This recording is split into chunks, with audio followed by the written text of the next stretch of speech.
Hello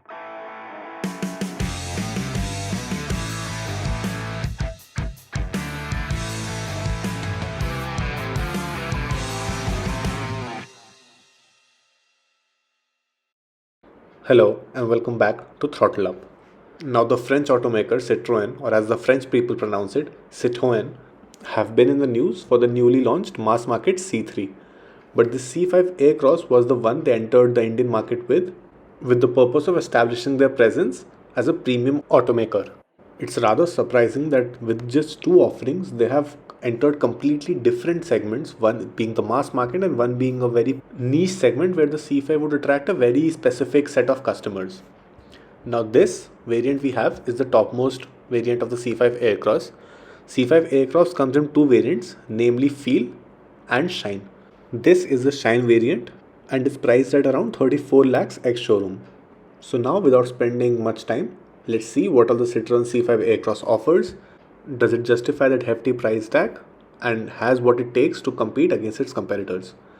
Now, talking about the front profile first, it looks very busy and has this layered sort of design. You get the Citroen logo in chrome, which extends with these chrome lines, which look really good.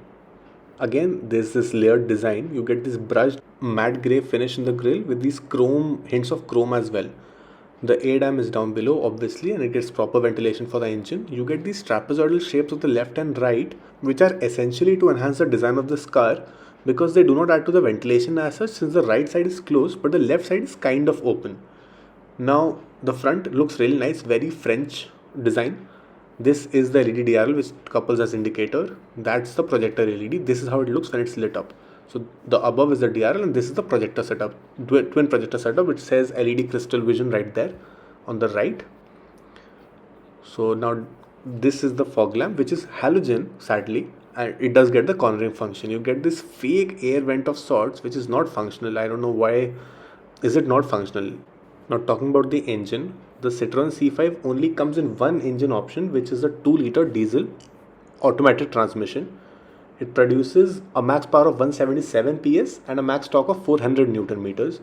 It has proper insulation and is proper cladding on the engine itself, so it looks very neat.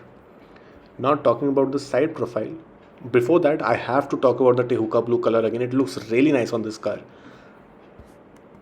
The length of the Citroen C5 Aircross is exactly 4500 millimeters and the wheelbase is a really long 2730 millimeters.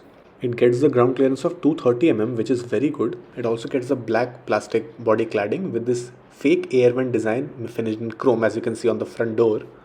The height of the C5 is 1710 mm, but it seems to be pretty low slung, which is sort of a paradox. I think it's because of its suspension setting. A lot of chrome has been used on the door sill, which runs on the top of the car as well. You can see it runs across the windows. You get this piano black finished gloss black between the doors on the B pillar. You get a functional roof rail, which is kind of nice. Again, this glossy black finish on the roof, since this is the dual tone variant. Now, again, gloss black on the ORVM as well. There's turn indicator on the ORVM. This is a 235/55 R18, which is a good size for the car of this size. You get calipers and disc brakes. The design I'm not particularly a fan of when it comes to the alloy. They look like petals of a flower, and I would have rather appreciated a sportier alloy design. But again, sportier would not have gone for the overall persona of this car. The rear is absolutely nice. I love the tail lamps. I love this chrome and black which has been used in the logo, and it looks really wide since this is 1810 millimeters wide. You get black and chrome for the Citroen logo, Citroen badging, proper written right there. C5 Aircross on the right hand side. Very neat font, and again goes with the personality of the car. You get rear defogger, stop lamp with a spoiler finish. You also get the rear wipers as well. This reminds at least me of the GLE and the GLS tail lamp. Very nicely done. This is how it looks when it's lit up. Proper 4 LEDs setup.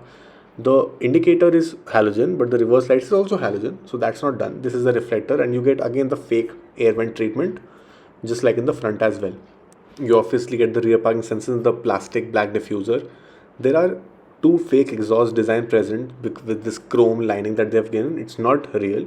The real exhaust are on the left hand side, but you do get two exhausts, but they're down below, as you can see on the screen right now. So the fake exhaust thing, I don't know why they have done it, but since they are so down below, you wouldn't actually see them until and unless you are particularly noticing the car. Now coming to the boot, you get rear parking cameras positioned very neatly. The sad part is that it would not go up automatically since it does not get a powered function, which is very disappointing at this price point. You get a halogen lamp right there. The seats are 33%, 33 split. You get a 12-volt socket also for your power needs. You get space on the left and right. You get a subwoofer as well. You get hooks to like hook your stuff also. So a very well thought out boot. You get a proper alloy of the same size as the fifth wheel, which is a really nice touch, and they have not done any cost cutting. The loading lip is exactly level to the boot boot shape, as you can see. So keeping your stuff wouldn't be an issue. Now this is the power tailgate button. So it closes automatically, but in order to open it, you have to apply some effort. So because it does not go up automatically, although you can do that from the inside of the cockpit of the car as well. But I don't know why they have not given a button. Now coming to the doors, very good build quality, very heavy doors, but a lot of plastic has been used. This is plastic, this is leather. This is a very nice looking grab handle finished in very brushed chrome metallic finish. But again, a lot of hard plastic. This is again very sturdy. This is gloss black, and the plastic quality is really nice. A lot of plastics, but they're very premium to look at and also when you touch it. Now this is a very peculiar thing for this car. It gets a 1/3, 1/3, 1/3. So 3 seats for 3 passengers. You do not get a 60/40 because you get a 1/3, 1/3, 1/3 split. Now this is how the dashboard looks like. Very different take, just like the exterior of the car and even the back seat of the car. But since I think Citroen was going for a completely different car. Now the legroom is nice. The seat is pushed very much behind the co-driver side. So the thigh support is adequate. Nothing too extraordinary. Thigh support could have been better, but the legroom is nice. You don't see that on the left side, but you do get a lot of space. The headroom is very nice, given though it comes with a panoramic sunroof. The headroom is genuinely very great. I'm 5'9", I'm 5 feet 9 inch, and I'm getting decent space, and even a 6 feet person would be comfortable. You get lamps which are LED, of course. There are 3 lamps essentially. This is how it looks when it's all lit up. Now you get very soft pull handles on all the sides as well. You get coat hangers. The window size is decent enough. You get adjustable headrests. This is fabric, this is not leather, which is again quite a disappointment.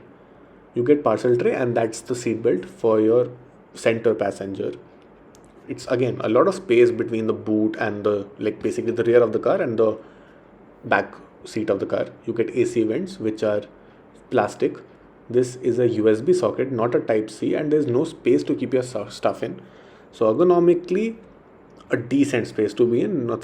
There are not too many spaces for you to keep your stuff in, but nothing that you would complain about. You get obviously the magazine holders as well. Now I personally hate the fact it does not get any armrests because the seat pattern is such. You can tumble down the seats individually. It's not that you will just pull one thing and the entire seat would collapse. It's different for all the 3 seats. You do not get any armrest, which I definitely don't like, because this is a 35 lakh rupees car, and why not? Just why not? Nothing as such. You also get the ISOFIX child mounts as well. So that was for the back seat. This is how the tail lamp looks like. I genuinely love the tail lamp. Now coming to the cockpit, you get the request sensors which are sort of touch. It's not a proper button. Again, hard plastics across the top of that door.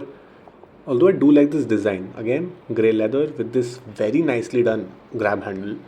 You get very good space to keep your stuff in. Very deep in the inside as well. That's the speaker.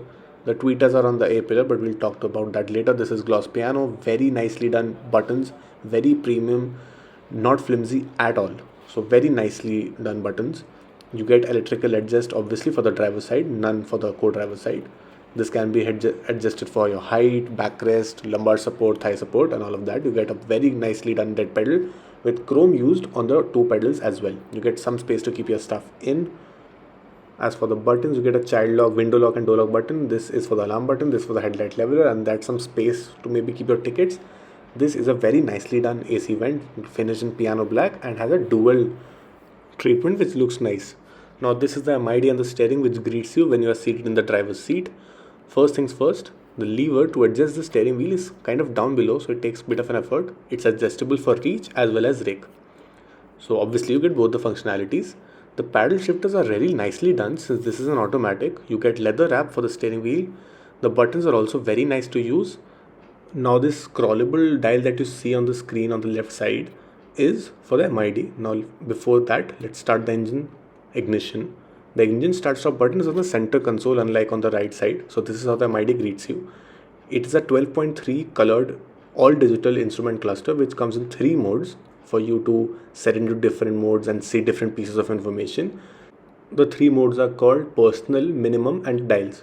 So it's now currently set to personal. Now it was minimal. Now let's go to 1 second. Let's go to dials. So now you see more information which is being offered, and you can obviously change this as well through the infotainment. Again, very neat and very clean looking. The tachometer is a bit on the smaller side, and what's very strange is that the controls for a MID are on the left of the steering wheel and the infotainment are for the right. So that is not intuitive, and that feels weird because the scrollable function that you see on the left is for MID and the right is for infotainment, which does not make sense at all. Now you get the stock for the headlamps on the left and the wipers for the right. Yes, this is for the right. The cruise control stock is also on the left hand side, which is kind of difficult to use because of this position, and it's kind of difficult to show as well. Now onto the MID again. When I change the modes and go to other different mode, you can see the driving information being displayed on the right. The tachometer is almost negligible, and the radio information, which you can also control through infotainment, is displayed on the left. Now overall dashboard, in terms of fit and finish, it's very good. You get this dual tone treatment in this light and dark grey color, but when it comes to the finish, all soft plastics on the dashboard. On the top you get this in soft as well, with this stitch running across that. You get this belt sort of finish on the soft plastic in the dashboard. This is all, however, hard plastic, so that is not finished in soft when it comes to the glove box compartment area. Now coming to the glove box, a lot of space has been consumed doing I don't know what. So it's a very small glove box. A lot of space has been wasted, but you get this white light and this first aid kit which is kept in the glove box. I'm trying to open it because it seems that it would open, but it's not opening. So it's rather weird, honestly. Now you get a very big bottle holder on the co-driver, just like in the driver side as well. You get this space to keep your stuff in. There's no wireless charger. You get a 12-volt socket and a USB socket. So there's no type C, but has a lot of space in that cubby hole. You also get space to keep your key, and it's nice soft plastics. These cup holders which have this ambient lighting of sorts. You get this very BMW-ish center console. The space is huge. You can hide a dead body in there. You also get a lamp, and it's very deep. All the space that they have not given in the glove box, it seems that they have given in the center console. So that's really nice. There's no cool function or any charger in the glove box, but you get this teeny tiny shelf to maybe even keep the key in the center console itself. Now this is all leather, very nicely done, very premium. Now talking about the infotainment and the AC. Now you get the AC controls in the infotainment as well. As you can see, you get this gloss black surrounds across the infotainment with this AC vents, very in your face AC vents, but I like them. Again, these are all for your AC controls. The AC also can be controlled from those button down below as well. You do get these buttons which are touch, and you have to press them a bit longer than what I had expected. You do not get any haptic feedback from there. Now first, let me change the language of this touchscreen, because for some reason it's set to some other language apart from English, which is, I don't know what language is that, but it's getting difficult to navigate through the touchscreen itself. In the meantime, I changed the language. The few things that we need to notice are that it's a 8-inch setup, which is a bit on the smaller side, but the resolution is pretty clear. It gets the Android Auto and Apple CarPlay and the reverse parking camera feature in the infotainment as well. But what the thing is that it does not get wireless connectivity for the CarPlay and the Android Auto, which is sort of a miss and expected at this price point. But nonetheless, the buttons that you see are not very fluid to use. You get a lot of information, so much so that it becomes sometimes difficult to actually understand what will be found where. for the ambient lighting, the AC, the infotainment themes, the MID themes. Now, I've changed the language finally. Now, coming to the overall settings, you get pretty much all the settings you have to control for the entire car in this infotainment, from your headlights to your parking sensors to reverse camera to your themes in the MID, infotainment, and obviously the normal media and the radio settings or the phone settings, Bluetooth connectivity.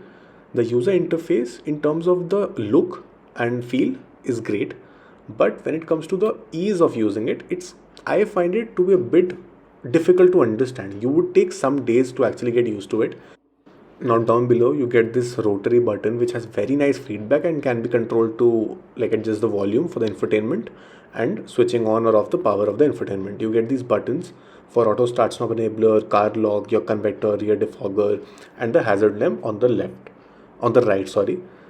The switches are so good to use, they're so premium, they have this chrome line, the gloss black surrounds overall. Again, you look at this chrome and this glossy black, it is very nice to use, although that's a fingerprint magnet.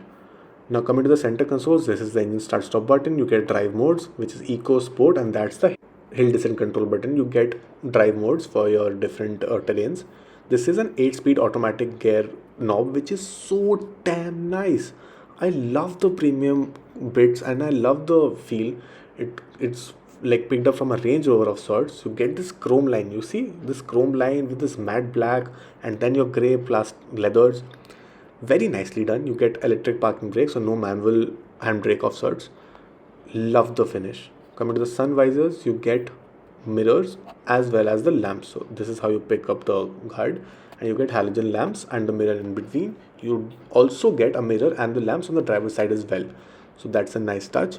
You get auto dimming function for the IRVM. The display that you see is to basically, this is a display to like notify what seatbelt is on or off. This is for your cabin lamps, these controls. You get a very big panoramic sunroof in the Shine variant, which is only reserved for this variant because you do not get this panoramic sunroof in the Feel variant. You do get one-touch functionality for your blinds as well as the sunroof.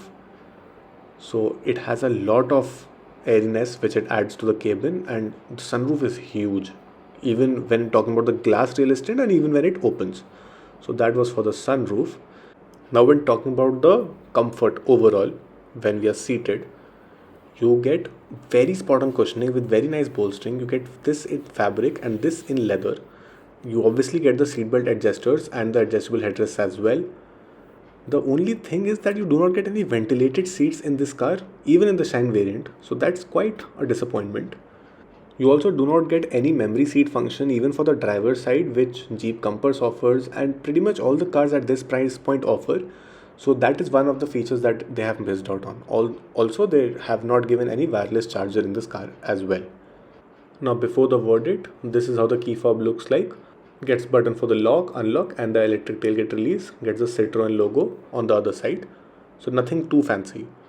Now overall, the Citroen C5 Aircross offers a lot of features, and when it comes to specifically the Shine variant, it offers 3 features over the Feel variant, which are the projector headlamps, electric tailgate, and obviously the panoramic sunroof, at a premium of around 2 lakh rupees over the Feel variant, which is quite a hike. Now in terms of percentages, it would not seem that big because you're obviously buying a 35 lakh rupees car, but it's still quite a jump in terms of absolute figures. Now this car is likely to go up against the likes of the Jeep Compass, the Volkswagen Tiguan, Skoda Kodiaq, or even the full-size SUVs like Toyota Fortuner, MG Gloster. Yet, it does not get an all-wheel drive option. So I don't know what's that about. At such a price, not giving any engine options or even a 4x4 option seems to be a miss. But if we ignore the fact that this is just a 4x2, the engine is spot on. The comfort, the build quality is spot on. The features that you would expect at a car of this price are all there. This actually, the customer it would appeal to is a very subdued, maybe a corporate professional who just wants to have a very luxurious experience in their city drives and a very comfortable plush experience. The ideal customer would not want to take it for an adventure or an off-roading experience. They would have rather opted for a Fortuner or even a 4x4 Compass. So I think that is what Citroen is going for in terms of the customer segment that it wants to target. So this was the review and a walk around of the Citroen C5 Aircross Shine variant. Do let us know in the comments what you think about this car and would you buy one if you had a budget of around 35 lakh rupees. Like our video if you appreciated this review and to help the algorithm a little bit as well. Subscribe to our channel for more such reviews and keep watching Throttle Up.